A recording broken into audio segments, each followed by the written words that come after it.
Halo semuanya, nama saya Daniel Navi Hantoro dengan NIM 416193100013. Di sini saya akan membahas tentang dry friction atau gesekan kering. Sumber referensi yang saya ambil berasal dari e-book Engineering Mechanics Static edisi yang ke-9 oleh penulis J.L. Merriam, L.G. Craig, dan penerbitnya Wiley. Mekanisme dari gesekan kering. Hal ini melibatkan penerapan gaya horizontal P yang terus meningkat dari 0 ke nilai yang cukup untuk memindahkan balok dan memberinya nilai kecepatan yang cukup besar. Hal ini bisa dilihat pada gambar A. Diagram benda bebas dari balok untuk setiap nilai P, di mana gaya gesek tangensial yang diberikan oleh bidang pada balok diberi label F. Gaya gesekan yang bekerja pada benda ini akan selalu berlawanan arah dengan gerakan bendanya.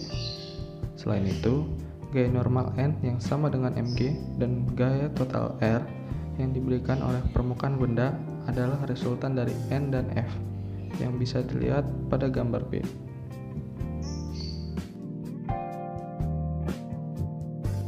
Jika gambar permukaan balok diperbesar, maka terdapat punuk terputus-putus yang memiliki arah reaksi masing-masing pada blok R1, R2, R3, dan seterusnya. Tidak hanya tergantung pada bentuk geometrik dari ketidakteraturan, tetapi juga dapat tingkat deformasi lokal di setiap titik kontrak. Gaya total normal N adalah jumlah dari N komponen R, dan gaya gesek total F adalah jumlah dari komponen T dari R. Saat permukaan bergerak relatif, kontak gesek akan lebih sering terjadi pada bagian punuk, dan T komponen R lebih kecil dari pada saat permukaan diam relatif satu sama lain. Observasi ini menjelaskan fakta bahwa gaya P perlu mempertahankan gerak dan umumnya kurang dari yang dibutuhkan balok untuk bergerak. Jika kita melakukan percobaan dan mencatat gaya gesek F sebagai fungsi dari P, maka didapatkan hasil seperti pada gambar D. Ketika P 0, maka tidak ada gaya gesekan dalam kesetimbangan. Saat P dinaikkan, gaya gesekan harus sama dengan berlawanan dengan P selama balok tidak tergelincir. Kemudian kita masuk ke contoh masalah 6 bagian 3. Tentukan besar dan arah gaya gesekan yang bekerja pada balok 100 kg jika yang pertama P-nya 500 N, yang kedua P-nya 100 N. Koefisien gesekan statik adalah 0,2 dan koefisien gesekan kinetik adalah 0,17. Gaya ditetapkan pada balok yang awalnya diam seperti gambar berikut. Maka jawabannya, objek tidak diketahui apakah setelah mendapatkan gaya P, balok akan tetap dalam kesetimbangan atau tergelincir. Oleh karena itu, saya membuat asumsi bahwa terdapat gaya gesekan pada bidang datar, seperti yang ditunjukkan oleh panah di gambar di samping. Dari diagram benda bebas memberikan kesetimbangan gaya di arah X dan Y.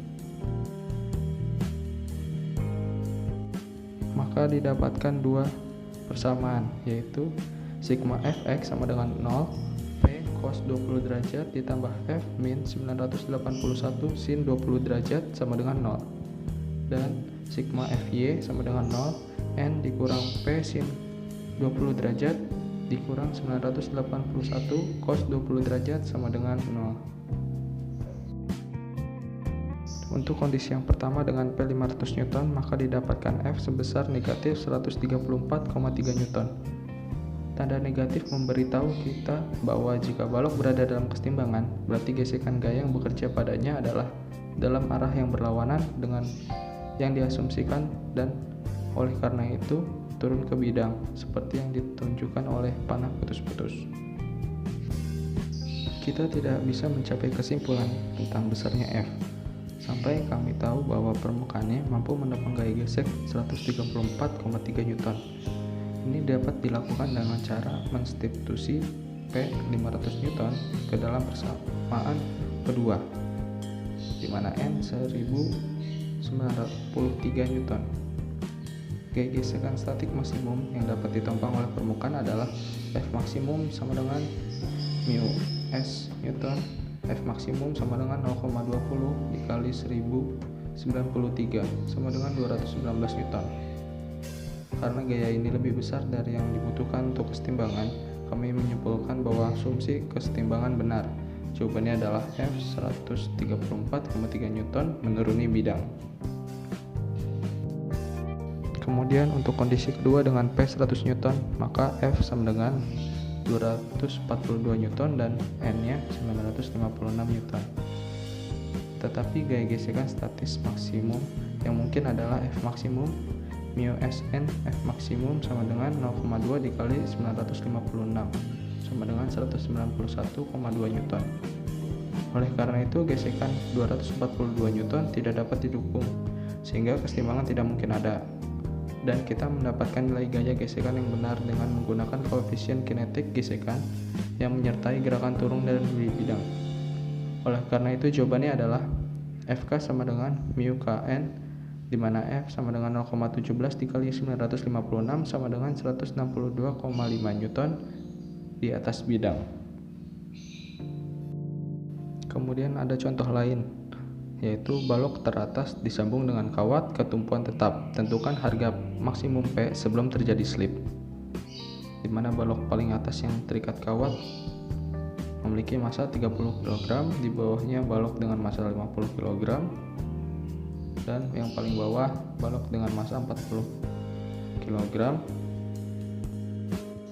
Dari soal ini didapat dua kemungkinan, yaitu yang pertama balok 50 kg slip dan balok 40 kg tetap diam, atau yang kedua balok 50 kg dan 40 kg bergerak bersama karena slip terjadi pada permukaan balok 40 kg dan lantai.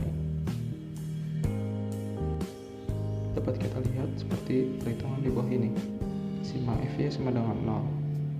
Untuk balok 30 kg, N1 dikurang 30 dikali 9,811 cos 30 derajat sama dengan 0. Didapatkan N1 sebesar 255 Newton.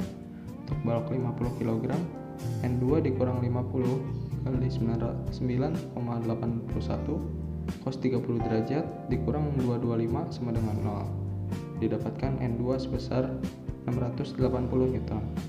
Untuk balok 40 kg, N3 dikurang 40 dikali 9,81 cos 30 derajat dikurang 680 sama dengan 0. Maka didapatkan N3 sebesar 1019 Newton.